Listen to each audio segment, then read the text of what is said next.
नमस्कार, मैं शालिनी और आप देख रहे हैं वर्तमान युग। तो आइए शुरुआत करते हैं आज की खास खबर से। गलती हो गई, भारत विरोधियों को हम पनाह देते हैं। पीएम मोदी के दौरे के अगले दिन ही कनाडा ने स्वीकार की सच्चाई। कनाडा की खुफिया एजेंसी CSIS ने अपनी वार्षिक रिपोर्ट में स्वीकार किया है कि खालिस्तान समर्थक आतंकवादी भारत में हिंसा को बढ़ावा देने, फंड जुटाने और योजना बनाने के लिए कनाडा का उपयोग कर रहे हैं। रिपोर्ट में कहा गया है कि खालिस्तानी चरमपंथी भारत में हिंसा फैलाने के लिए कनाडा को एक आधार के रूप में इस्तेमाल कर रहे हैं। कनाडा ने प्रधानमंत्री नरेंद्र मोदी के दौरे के बाद अब कबूला है कि खालिस्तान समर्थक आतंकवादियों ने देश में पनाह ले रखी है।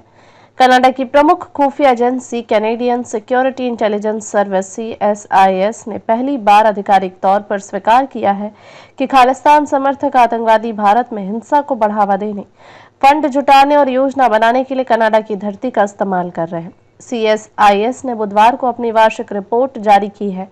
कनाडा की खुफिया एजेंसी CSIS की रिपोर्ट में साफ तौर से कहा गया है कि खालिस्तानी चरमपंथी मुख्य रूप से भारत में हिंसा को बढ़ावा देने, फंड जुटाने या योजना बनाने के लिए कनाडा को आधार के रूप में इस्तेमाल करना जारी रखे हुए हैं। भारत सालों से कनाडा को आगाह करता आ रहा है कि वहां खालिस्तानी आतंकवादियों के अड्डे बन चुके हैं, लेकिन कनाडा ने ना तो जैसे आंखें मूंद रखी थी। CSIS की रिपोर्ट में कहा गया है कि कनाडा भारत विरोधी तत्वों के लिए एक सुरक्षित पनाहगाह बन गया है।